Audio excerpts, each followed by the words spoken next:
Otro aspecto interesante del estudio de Blair ha sido el análisis de la obesidad y más en concreto de la relación entre obesidad y la inactividad física. Una combinación realmente peligrosa cuyas consecuencias para la salud son por todos conocidas. Pero ¿qué le sucede a una persona con sobrepeso u obesa que es activa? ¿Y qué ocurre si no pierde peso pero se mantiene en un buen nivel de actividad? Bien, la actividad física actúa de manera positiva sobre muchos de los aspectos negativos ligados a la obesidad. Pero entonces, si el ejercicio físico es una medicina, ¿cuál es la dosis correcta? Y como dosis entiendo cuánto, con qué frecuencia y a qué intensidad. De todos modos, para dar un mensaje muy simple, debemos aclarar que cuanto más ejercicio realicemos, más beneficios tendrá nuestra salud. De manera que si se está activo menos de 150 minutos a la semana o 300 minutos si se es un niño, el indicador se dispara. Pienso que obviamente la literatura permite sacar conclusiones muy generales y que en realidad podemos observar grandes diferencias entre personas cuando una de ellas pasa de no hacer absolutamente nada a hacer algo. Después de esto el retorno es más gradual. Según el Nurses Health Study sobre mujeres que han pasado de ser sedentarias a hacer 1 hora de actividad física a la semana, se reduce el riesgo de sufrir enfermedades cardiovasculares en un 50%. Por otra parte, 30 minutos de actividad física puede ser el resultado de la suma de serie de 10 minutos. Y si en cambio hablamos de mayor intensidad, podemos reducir la duración y obtener los mismos efectos. Evidentemente, lo que tiene una repercusión clínica positiva es replantearse el propio estilo de vida y los propios hábitos. Por ejemplo, a quien solo consigue moverse si se compromete con un amigo, quien va a caminar un par de mañanas o un par de tardes para poder tener tiempo libre. Tener un perro puede ser también un excelente entrenador. De hecho, existen evidencias que demuestran que el 67% de aquellos que tienen perro consiguen caminar al menos 150 minutos a la semana. También bajar del autobús una parada antes o subir las escaleras a pie. Teniendo en mente todo esto, vemos otros elementos de la literatura científica. El primero viene de Japón. Durante los años 90, el gobierno japonés pedía a todos los empresarios que hiciesen un control médico anual a todos sus empleados. Osaka, una gran industria del gas, analizó el efecto que tenía sobre la presión arterial de su personal, la cantidad de minutos de camino acumulados desde la salida de sus casas hasta la llegada a la empresa. Los resultados fueron, con menos de 10 minutos al día no había ninguna reducción. Entre los 11 y los 20 minutos al día se reduce el 12% el riesgo de desarrollar hipertensión y más de 20 minutos al día el riesgo se reduce el 29%. Los autores han calculado que por cada aumento de 10 minutos de camino se reduce un 12% el riesgo de desarrollar hipertensión. El siguiente ejemplo es sobre los stent arteriocoronarios, cada vez más utilizados en medicina. A la izquierda vemos que la arteria está parcialmente obstruida y que el flujo hacia la derecha disminuye. Y es aquí donde actúa el stent. Un investigador alemán, Rainer Ambrach, analizó una muestra de casi 100 sujetos con problemas cardíacos dividiéndoles en 2 grupos. Un grupo hacía ejercicio físico, 20 minutos de bicicleta al día y 1 hora a la semana de actividad aeróbica, y el otro, en cambio, estaba formado por sujetos operados a los que se les había implantado un stent, pero que no habían incrementado el nivel de actividad física. Después de un año, el 88% de los que se ejercitaban había mantenido suficiente flujo, y solo el 70% de los sujetos con el stent había alcanzado ese nivel. Ambos tipos de intervención habían resultado eficaces, pero lo que es importante destacar es que el ejercicio requería menos tecnología y el stent implicaba una cirugía. Otro aspecto a tener en cuenta es que sabemos perfectamente que el sedentarismo es nocivo para la salud. Otro investigador, Leonard Berman, ha conducido un gran estudio en Australia para cuantificar el impacto de este patrón y ha evidenciado que un sujeto que dedica 6 horas al día a mirar la televisión tiene una esperanza de vida 5 años inferior respecto a la de uno activo. Obviamente nosotros nos preguntamos, ¿y quién puede mirar la televisión 6 horas al día? Y resulta que el americano medio mira la televisión u otro tipo de pantalla durante 5 horas de promedio, por lo que en este caso la televisión puede considerarse un factor de riesgo para las patologías crónicas. Me gustaría recoger un par de citas. La primera es de Jerry García, de los Grateful Dead, que dijo: alguien tiene que hacer algo, y es increíblemente patético que tengamos que ser nosotros. Pero desgraciadamente es así, tenemos que ser nosotros. Recordemos también las palabras de Hipócrates: la mejor medicina para el hombre es caminar. Para terminar, quiero haceros una pregunta. Seguramente cada uno de vosotros siempre está muy ocupado en el trabajo, con los hijos, con ambas, o bien con otro tipo de ocupaciones, pero mi pregunta es: ¿podéis limitar el tiempo que estáis sentados o durmiendo a solo 23 horas y media al día? Lo dicho, algo en que pensar. Muchas gracias.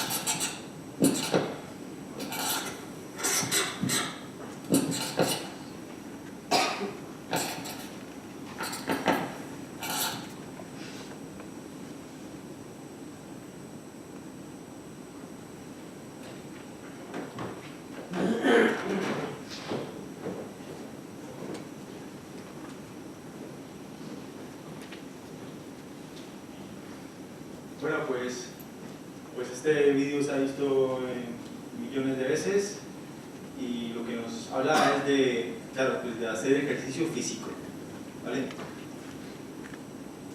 Pues hacer ejercicio físico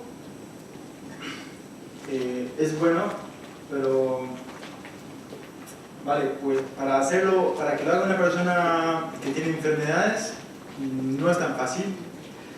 O una persona normal que nunca ha hecho ejercicio, pues debería ser valorado previamente. Entonces es importante pues que esa persona reciba un reconocimiento médico, ¿vale? Y claro, pues la persona que hace ejercicio o que camina y que nunca ha ido al médico, pues debería enterarse a qué intensidad hace ejercicio y si lo está haciendo bien también, para obtener los beneficios del ejercicio, ¿vale? De ese tipo de ejercicio que quiero transmitirles yo, que se llama EPA, ¿vale? Maximizando los beneficios y minimizando el daño. Bueno, pues esto del ejercicio va así: para la prescripción y valoración de la condición física hay que tomar en cuenta pues cómo es la persona. Tenemos que enterarnos de su composición corporal, pues si una persona es obesa, qué porcentaje de grasa tiene. Hay muchas pruebas para hacer este tipo de cosas. La fuerza muscular es importantísima. Por ejemplo, existen aparatos de prevención que la gente, o sea, que se le da a las personas y que hagan fuerza con las manos y dependiendo qué tan fuerte aprieten ese aparato o dinamómetro que se llama, pues nos va a dar muchos datos, porque se ha visto que la gente que tiene más fuerza en las manos, la gente mayor, vive mucho más años. La flexibilidad es otro factor, otra condición que hay que tomar en cuenta y hay que trabajar también, y que es importantísimo. Yo tenía un traumatólogo que decía que uno vive tantos años como cuán flexible sea nuestra columna vertebral, ¿vale? O sea que entre más flexibles seamos, más habilidad tenemos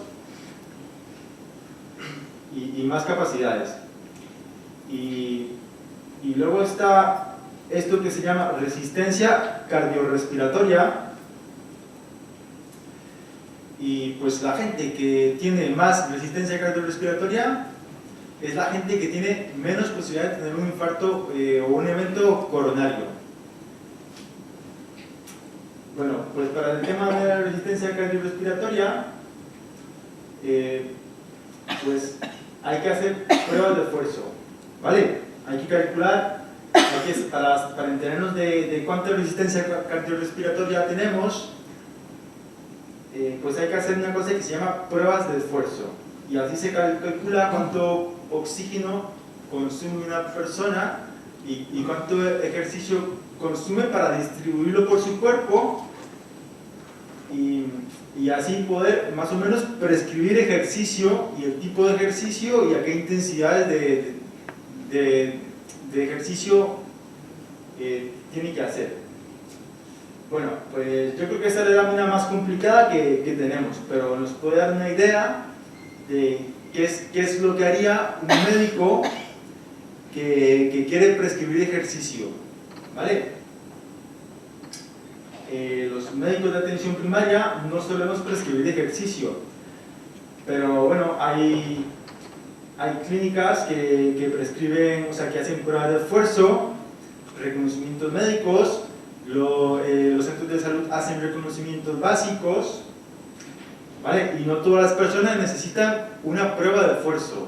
La gente que no tiene, luego les voy a explicar un poco, a las personas hay que estratificarlas y clasificarlas, si tienen o no factores de riesgo y si necesitan reconocimiento por un cardiólogo, pruebas de esfuerzo o algo más especializado, ¿vale?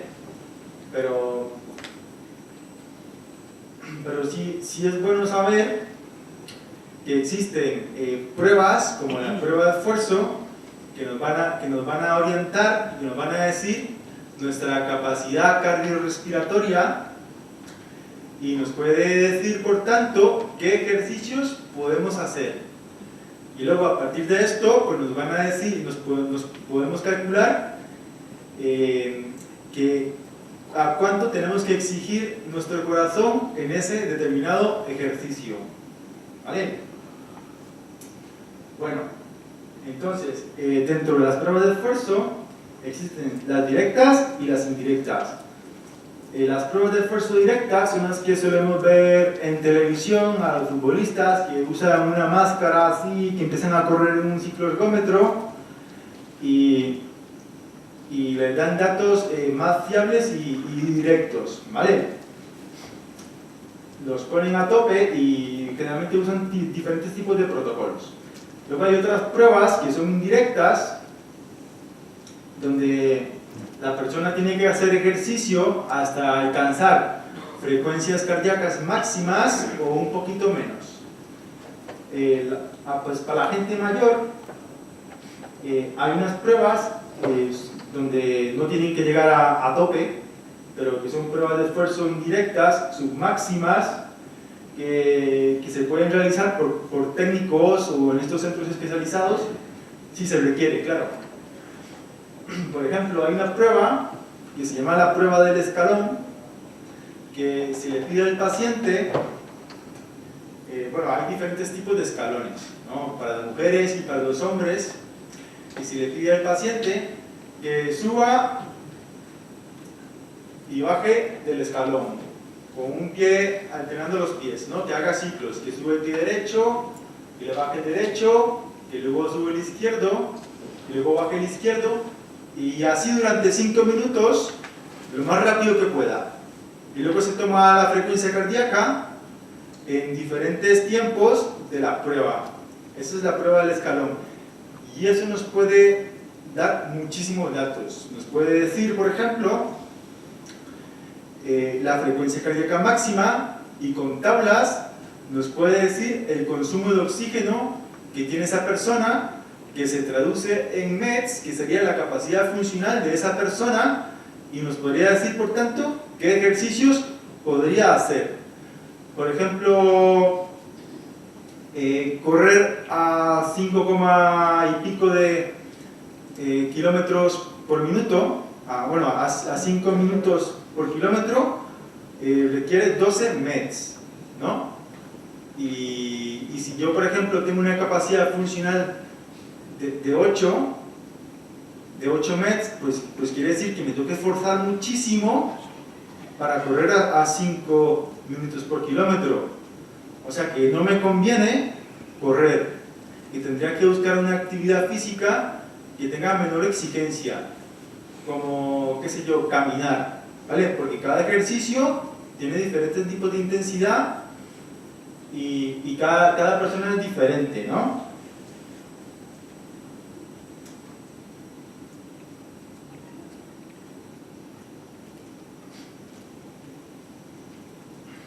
Vale, entonces,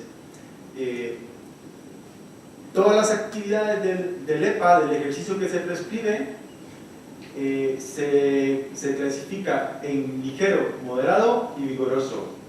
Pues yo lo que les quiero decir también, y que tiene que quedar grabado, es que tenemos que practicar ejercicios 30 minutos de 3 a 5 veces a la semana, moderados, que quiere decir que hay que hacer ejercicio de 3 a 6 METs, ¿vale? Entonces, pues hay que buscar dentro, el médico buscaría, por ejemplo, ejercicios que pueda hacer esta persona, ejercicios moderados, y si tiene la capacidad de hacer ejercicios vigorosos, pues le mandaría a hacer ejercicios vigorosos.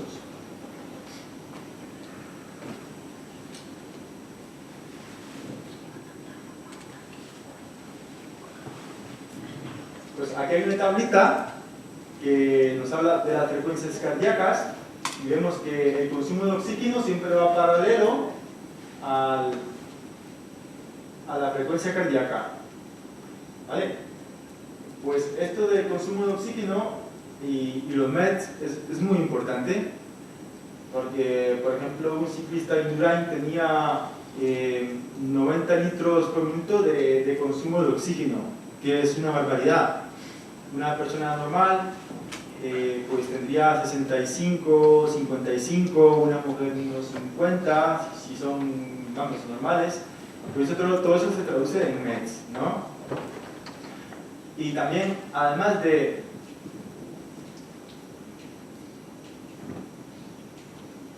tomar en cuenta para prescribir ejercicio la composición corporal, la fuerza, la flexibilidad, la capacidad funcional de esa persona, o la resistencia cardiorrespiratoria,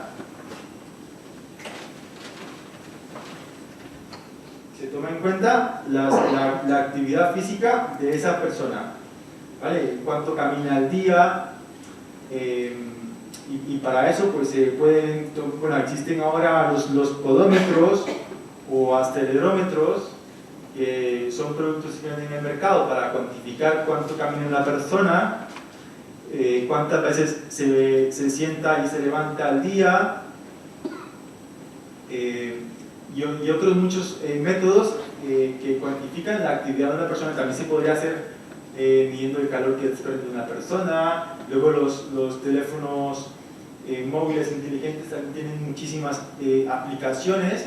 También por cuestionarios subjetivamente se podría calcular la actividad física de las personas. Bueno, con todas estas cosas que les he contado, entonces el médico se hace una idea de cómo es el paciente, y también es muy bueno, antes que nada también es importante conocerlo y saber si tiene factores de riesgo cardiovascular, o sea que si esta persona tiene enfermedades, ¿no? Pues hay unas cositas que son muy importantes para estratificar o clasificar a una persona y decirle si necesita, por ejemplo, una prueba de esfuerzo, un reconocimiento o un nuevo reconocimiento, como que son la inactividad física, ¿vale? Una persona inactiva, o sea, tiene un factor de riesgo, entonces hay que saber si estamos tratando con una persona inactiva, si estamos frente a una persona obesa, una persona que le han puesto un muelle o un stent de esos que salieron en el vídeo, la edad de la persona, si es una persona que fuma, que si toma tensión, o que si no está medicado, o sí, o que tiene la tensión alta, hace cuánto dejó de fumar, o si tiene el colesterol alto, o el azúcar alto, ¿vale? Todos esos son factores de riesgo que se suelen tomar en cuenta para clasificar a la persona. Es muy importante el reconocimiento, o sea, reconocer estas patologías, porque, por ejemplo, una persona que tiene el colesterol alto, no tratado, que tiene, por ejemplo, un colesterol malo muy alto, así de 200, y se va a hacer ejercicio, puede que no le llegue suficiente sangre a la cabeza y se puede desmayar, le puede pasar algo. La gente que tiene el azúcar muy alta también. Todo esto hay que tomarlo en cuenta, ¿vale?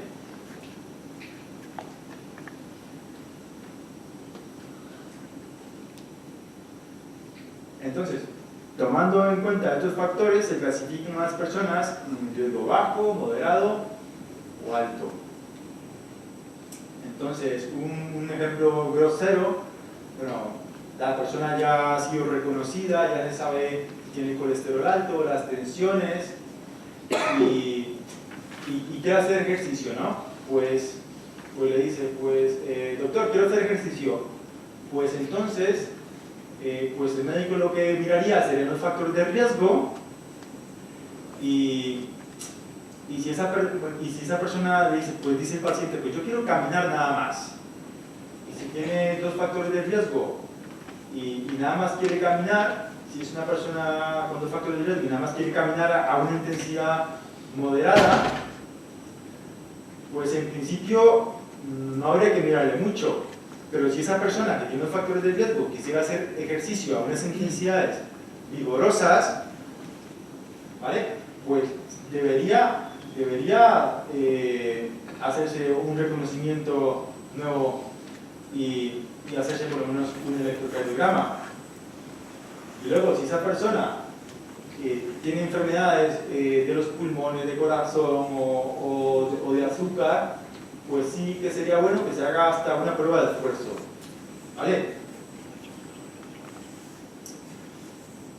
Y bueno, pues para estos pacientes, una vez que ya se sabe, no necesariamente para calcular a la intensidad que tienen que hacer ejercicio, que tienen que hacer una prueba de esfuerzo, se puede saber también por otras formas, ¿vale? Calculando la frecuencia cardíaca, se puede la gente enterar, o el médico se puede enterar cuál es la frecuencia cardíaca de reserva y más o menos a qué intensidades se le puede prescribir ejercicio a esta persona, ¿vale? Entonces, pues por ejemplo, a una persona que tiene una enfermedad de las coronarias, se le podría recomendar que haga ejercicio entre 40 y el 80% de su frecuencia cardíaca de reserva, ¿vale? Entonces, pues hay que afinar fino, ¿vale? Hay que rizar el rizo para que esta persona que tiene una enfermedad del corazón haga ejercicio a cierta intensidad, ¿vale? Y pues por supuesto que le va a beneficiar. Pues esa gente que ha tenido trasplantes, esto es solamente para las enfermedades del corazón, por ejemplo, que han tenido trasplantes, que han tenido un infarto reciente, enfermedades coronarias o que tienen angina, también pueden hacer ejercicio. La gente que tiene cáncer también puede hacer ejercicio. Vale, pues ¿qué opciones tenemos en Logroño para hacer ejercicio? Bueno, pues hay muchos convenios y mesas intersectoriales.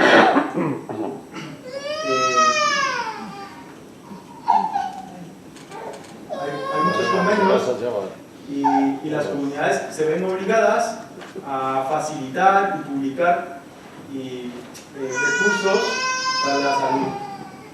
Por ejemplo, existen sitios en una página web que se llama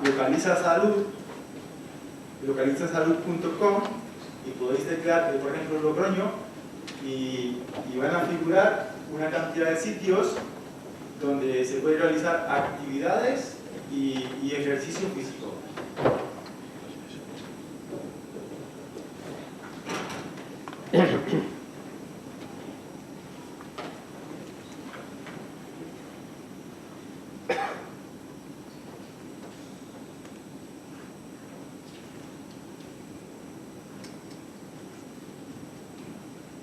Esta es una página que está en la web, donde podéis buscar, por ejemplo, Logroño, y os van a saltar sitios donde se puede hacer actividad física, porque son sitios enfocados en la actividad física y la actividad. Luego pues está Logroño Deporte, que tiene un sitio donde se hacen reconocimientos médicos y pruebas de esfuerzo. Luego la comunidad pues, de Logroño tiene organizados los paseos saludables, y el ayuntamiento tiene a cargo el Bicilog, que es pues un préstamo de bicicletas a bajo coste.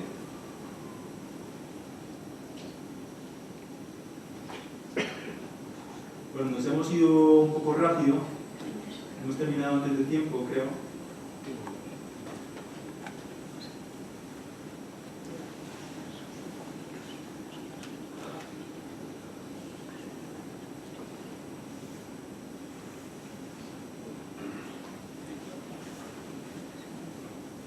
podéis ir preguntando. Más o menos si tenéis duda, alguna duda, preguntas.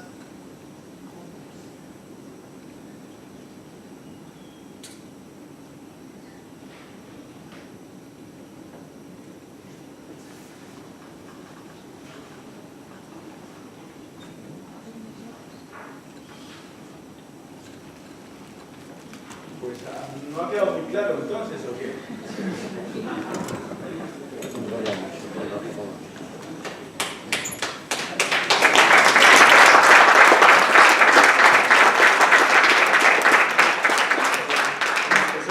En las personas mayores, pues se da mucho énfasis a lo que son ejercicio multicomponente, ¿vale? Pues además de ejercicios cardiorrespiratorios, de andar y estas cosas, se les exige más, por ejemplo, ejercicios de fuerza, ¿vale? Es muy importante también en las personas mayores la fragilidad. Hay muchas personas mayores que son frágiles, que caminan a cierta velocidad y se levantan muy poco. Esas personas son consideradas frágiles y bueno, existe una cosa que se llama síndrome de fragilidad. Y a estas personas hay que estimularlas mucho haciendo ejercicios de fuerza, ¿vale? O sea, obligarlas o invitarlas a que se levanten y se sienten, ¿vale?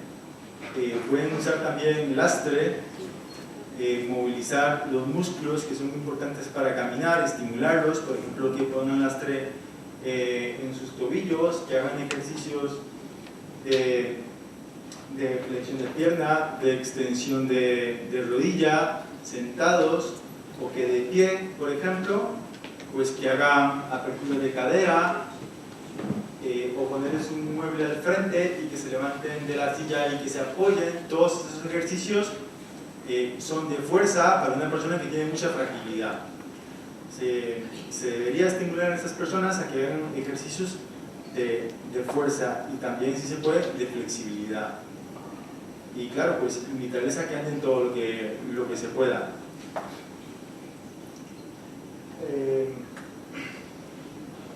Un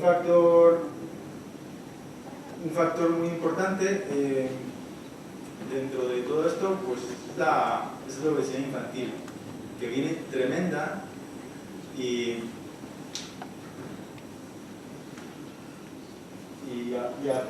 afecta mucho a la persona cuando es mayor, ¿vale? Que no tiene buenos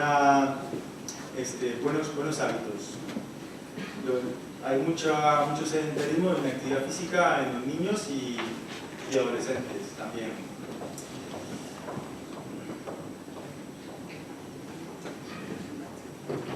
Sí.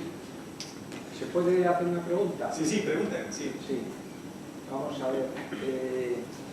Claro, todo esto es una teoría que nos lleva a qué puerta hay que llamar para llegar a hacer todo eso, porque usted acaba de decir que a una persona que si sentarse, que se hacer esta extensión y tal, claro, son cosas que dices, bueno, una persona, ¿y quién te dice cómo tienes que sentarte? ¿Y quién te dice qué ejercicios tienes que hacer? Es decir, ¿qué sitio de sanidad o qué puerta? Porque claro, en este momento usted es de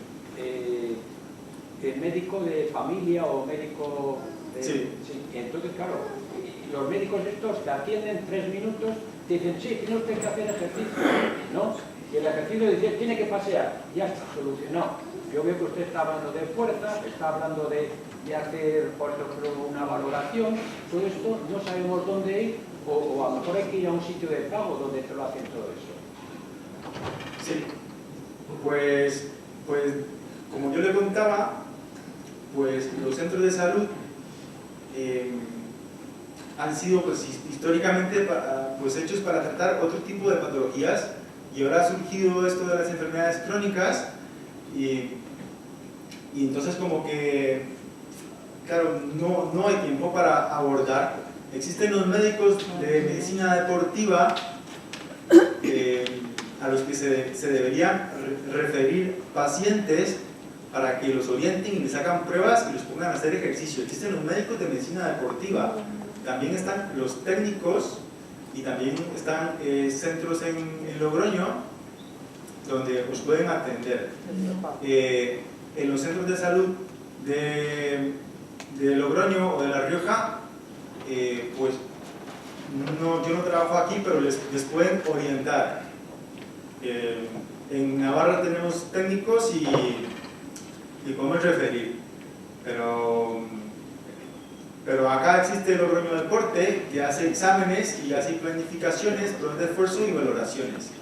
De todos modos, los centros de salud de por aquí pueden hacer perfectamente una valoración básica, o sea, que sería analíticas, electrocardiogramas, incluso podrían hacerle una prueba de esfuerzo básica de las que yo le decía, de prueba de esfuerzo indirecta, como el test del escalón.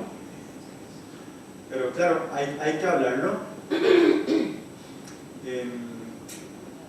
Hay que decirlo, también el médico le tiene que valorar para saber si necesita una prueba de esfuerzo que hacen aquí los cardiólogos de la sanidad.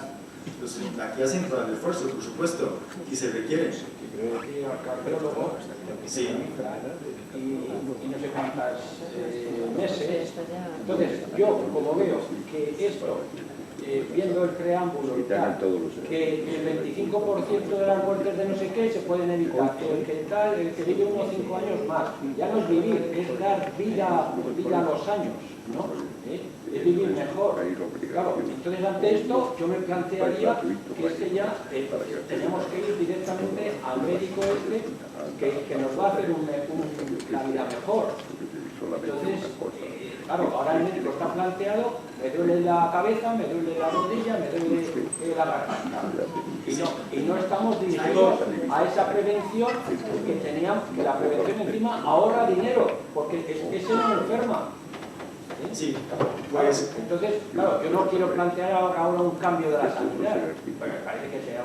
El médico, por supuesto, que le tiene que valorar y tiene que considerar si le va a mandar a hacer una prueba de esfuerzo. Pero yo lo que entiendo como persona ya mayor, que necesito pasear y tal, pero claro, a lo mejor yo sí que me estoy planteando una prueba de resistencia, que hay que ir y tal, porque claro, yo he hablado con algunos profesionales y me dicen, no, tú ya paseas bastante y tal, pero necesitas ahora ir a ejercicios de resistencia, ¿no? Y entonces tengo que buscarme un gimnasio o alguna cosa de estilo. Pero claro, me lo dice un profesional, no voy al médico, como normalmente voy cuando me duele la cabeza. Bien, vale. También, a ver, si una persona no tiene si el médico considera que esa persona puede pasear, y se lo ha dicho, existen también las escalas de valoración subjetiva, que se llama la escala de Borg, pues que nos dice a qué ritmo es una actividad moderada o vigorosa. Entonces, por ejemplo, que el médico te dice, pues tienes que andar, tienes que pasear, ¿no? Pues, ¿a qué intensidad debo pasear? Pues tengo que pasear a una intensidad, para que sea moderada, a la que yo pueda decir palabras, ¿vale? Eso es un ejercicio moderado. Si el médico me dice que puedo hacerlo, pues puedo hacerlo siempre que vaya hablando. Cuando ya no pueda decir palabras, probablemente ya empiece a entrar en una actividad vigorosa.